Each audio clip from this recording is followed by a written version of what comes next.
Well, just got the inner core laid in.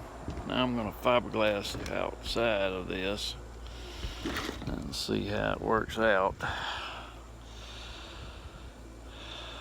I'm hoping this thing's going to be good and stiff whenever I'm done. So beginnings of it.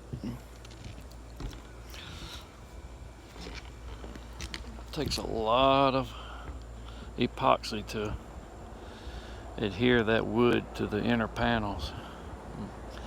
I'm gonna go around the outside, go in through the cracks now, inject it all through the seams, and then lay a good thick layer of glass over the top of this and cut my new hatch out. I got a